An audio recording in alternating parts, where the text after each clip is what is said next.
Hello, everyone who has joined us. This is Ukrinform Media Center, and right now we have our next speaker here in the studio. This is Serhiy Babak, Member of Parliament, the head of the Committee on Education, Science and Innovations. We are going to discuss the work of the schools and admission campaign in the universities.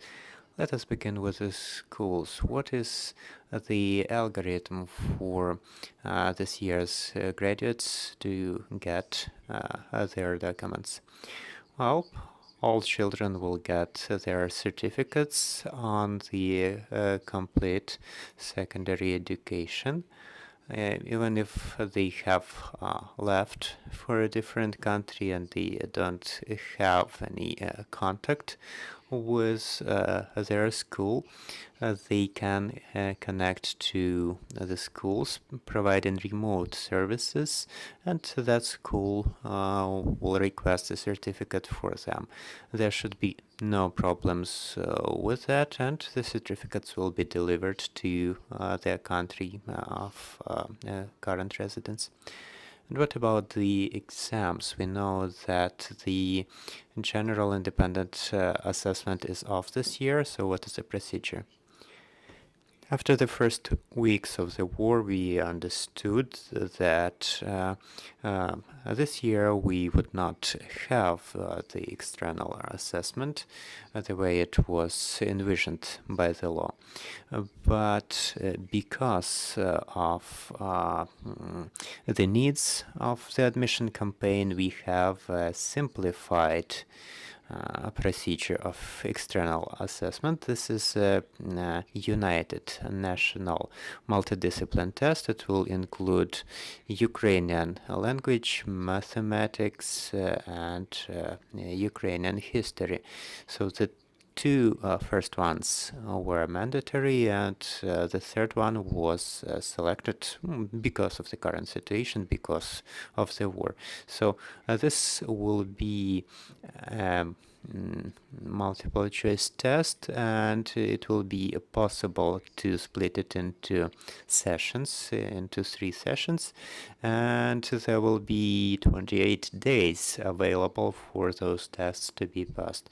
So if someone is abroad, if they did not complete the task on time, they will still have chance to continue the test and sign up for another day.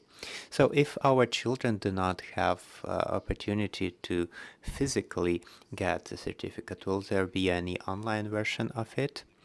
But in this case, I'll ask why they need the certificate. It depends on the educational institution they are entering. It's just a question of time.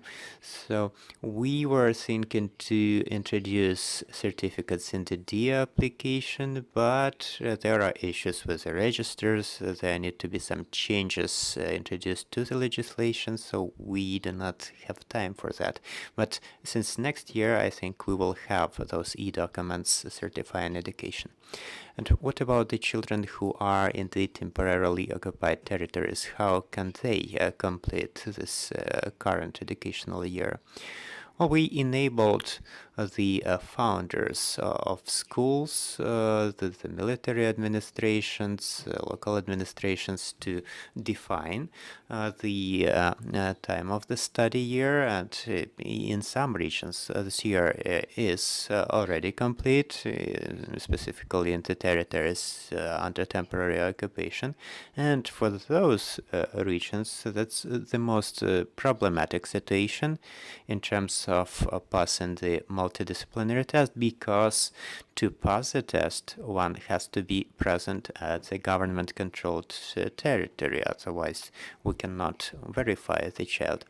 But we are also getting our territory back, liberating them. We hope for the liberation to happen as fast as possible. So once we are liberating the territories, we are introducing tests on those liberated areas. There is no final solution, and it's difficult to predict what will happen. We do not have any unified solution.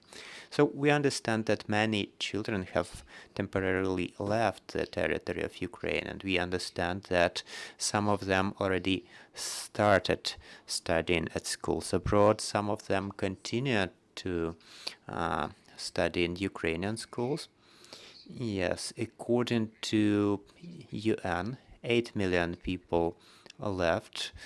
The number is changeable because some people are coming back, some people are leaving, but over the last days we can see more people coming back. And still we understand that if 8 million people left, these are usually women and children, so half of them are children. And for us, as a nation, it's very important to provide continuous education to them so that they do not lose time. Statistically, 80% of school-aged children abroad continue their learning remotely in Ukrainian schools.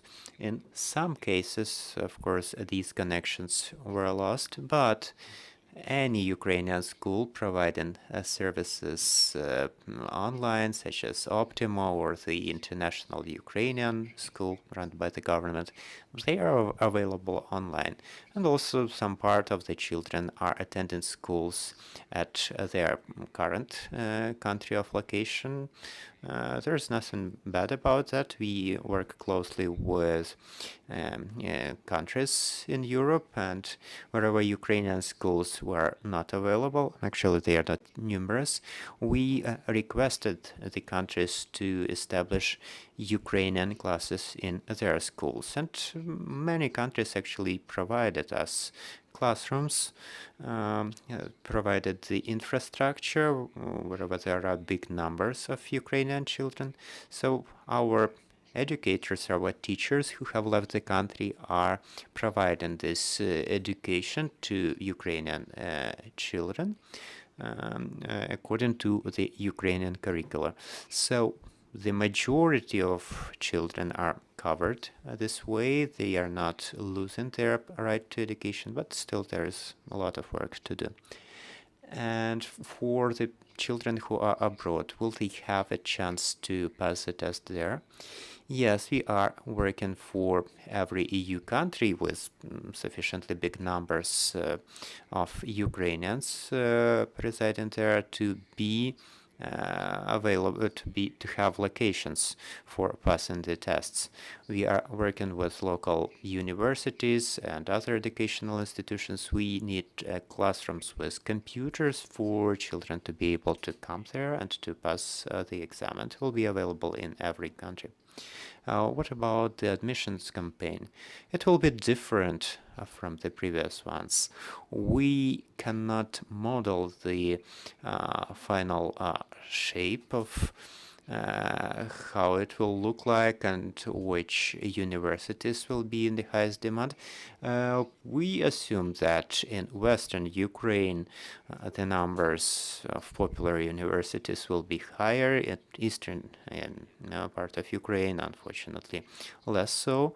But we have some mechanisms to support the system running, and after the admissions campaign, we will see what choices were actually made by our graduates. Right now, we have numbers similar to those that we had in the previous years, but speaking of the specific universities that the children pick, this will be seen later. And what about the documents for the admission? Well, COVID has already forced us to make some changes, so all the documents are submitted digitally in the online office. And for those starting their school from the first form, there is no need to physically come with the child to be admitted. And the children in the temporarily occupied territories, will they be able to apply online digitally? Yes, they are doing this already. Dear friends, do you have any questions? Can you please tell about the outcomes of this training year in the occupied territories? What are the plans for the next year? Are there any attempts of collaboration and attempts to issue Russian certificates of education? Thank you for your question. It's actually quite complex and complicated. The situation is different in different places. Some schools have completed their study year. Some schools are on hold, so to speak, where the occupational and de facto governments demand them to work following the Russian curriculum. And in this case, according to the Criminal Code of Ukraine, this would be collaboration with the enemy. This would entail criminal responsibility. So the algorithm was developed long ago. If the school has seen such danger, they can announce putting the school on hold. So by the decision of the military administration, the school stops operation. The teachers and the management of the school keep their positions and keep 2/3 of their pay. That's the only legal algorithm that does not meet the definition of collaborationism. We do not know about any attempts of Russians to issue their certificates of education in the newly occupied regions this year, but we surely understand that in many newly occupied regions, since the next study year, they want to introduce Russian curricula, they want to introduce instruction in 2 languages, and we strongly encourage not to collaborate with the enemy. We will surely liberate and deoccupy the territories, and the things that people can do now can entail grave circumstances. Hello, I'm Viktor Melnikov from CGTN. So the martial law was recently extended. What measures are taken in education? Are there any special lectures in psychology? And what is the process with getting the certificates? Over the 3 months of war, we have been working 24/7 to keep our system ready to withstand all the challenges, and we are surely getting ready for the next study year. We want to start the normal instruction in school on September 1st. Despite of the war, people have to work, the economy has to work, children need to be educated, so that's no-brainer for us. The certificates do not pose any problem this year. They will be issued. Speaking of the psychological condition of children, we do understand that the majority of people staying in the zones close to the military conflict, those who had to leave their homeland for another country, they will have some post-traumatic stress disorder in one way or another. And this issue of psychological assistance, so psychological correction, is something necessary for every one of us. And the ministry has already talked to many, to several at least, charity funds, and the First Lady has did so too. The idea is to provide psychological support to all Ukrainians who suffered from the war. The international students, is there anything done for them to come back after the following study year? Well, that's a difficult issue. Before the war, Ukraine had 1.5% of the world's entire population of international students. We were very effective in this. Unfortunately, because of the war, the majority of international students have left. Ukraine.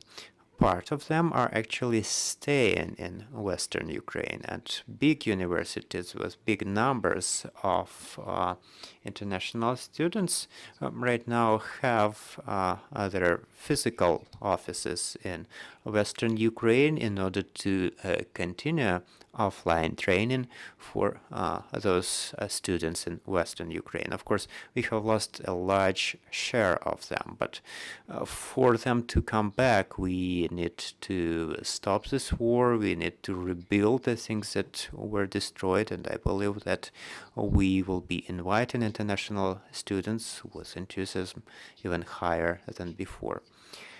Speaking of training and speaking of the curricula, are there any changes planned in such disciplines as history?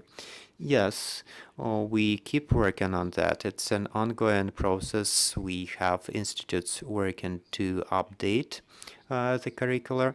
So changes were being planned before the war, and right now, because of the war, history, world literature, and Russian language, etc. All of these training courses will be updated, and of course, entire institutes are working to develop those changes. We, of course, have to respond in one way or another to what is happening, and we will see what our institutes develop. Thank you for joining us. This was Serhiy Babak, Member of Parliament. Thank you for being with us, and our next briefing is going to take place at 2:30. Stay with us.